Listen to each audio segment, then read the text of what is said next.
মনটা খারাপ, ছোট্ট একটা গল্প বলি, ঠিক আপনাদের মনটা ভালো হয়ে যাবে। আর একটা অনুরোধ, যদি আমার এই স্টোরিটা আপনাদের কাছে ভালো লেগেই যায়, তাহলে আমার সকল অডিয়েন্সের কাছে একটাই রিকোয়েস্ট, আর একজনকে শেয়ারের মাধ্যমে শোনার সুযোগ করে দেবেন।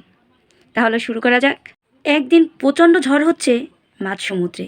সেই ঝড়ে জাহাজটা চূর্ণ বিচূর্ণ এবং সবাই মারা যায়। কিন্তু একজন মানুষ ভাগ্যক্রমে ভাসতে ভাসতে একটা দ্বীপে চলে গেল। আর ওই লোকটা ওই দ্বীপে প্রথম আসার পর তার মনটা ভীষণ খারাপ ছিল এবং প্রতিদিন সে সৃষ্টিকর্তার কাছে প্রার্থনা করত এবং আকুতি মিনতি করে বলতো, আল্লাহ, কোনো একটা জাহাজ তুমি আমাকে মিলিয়ে দাও, আমি যেন বাসায় যেতে পারি, আমার পরিবারের কাছে যেতে পারি।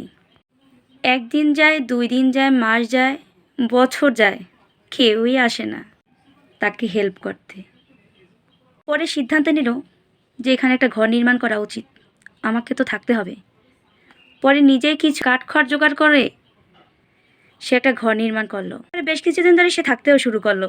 কিছুদিন পর সে হঠাৎ সমুদ্রের সিদ্ধান্ত নিল কিছু মাছ ধরতে যাবে এবং মাছ ধরে ব্যাক করার সময় দূর থেকে দেখতে পেল তার সেই ঘরটাতে না আগুন ধরে গেছে এবং ধাউ ধাউ করে আগুন জ্বলছে এবং তার ঘরে অবশিষ্ট কিছুই ছিল না, একদম পুরে ঘরটা ছাই হয়ে গেছে।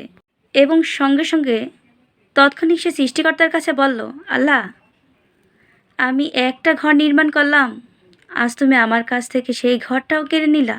এভাবে তিনি সৃষ্টিকর্তার উপর রাগান্বিত হয়ে অনেক অভিযোগ তুলল। পরে তিনি সিদ্ধান্ত নিলেন, না, আমি আর এর পৃথিবীতেই থাকবো না, নিজেকে শেষ করে ফেলবো।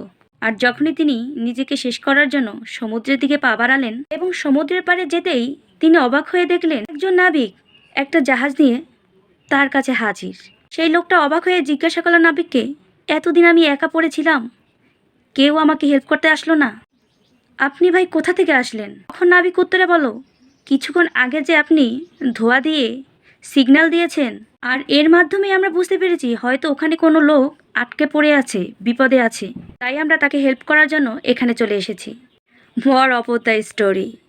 আমরা না মাঝে মাঝে অনেক কিছু চিন্তা করি, সৃষ্টিকর্তার এই ডিসিশন হয়তো আমার জন্য পারফেক্ট ছিল না। এবং আরও অভিযোগ তুলি যে উনি কেন এটা আমার সাথে করলো, এটা আমার সাথে অন্যায়। এভাবে আমরা অভিযোগ তুলতে তুলতে নিজেকে হারিয়ে ফেলি, ব্লেম করতে থাকি আমরা।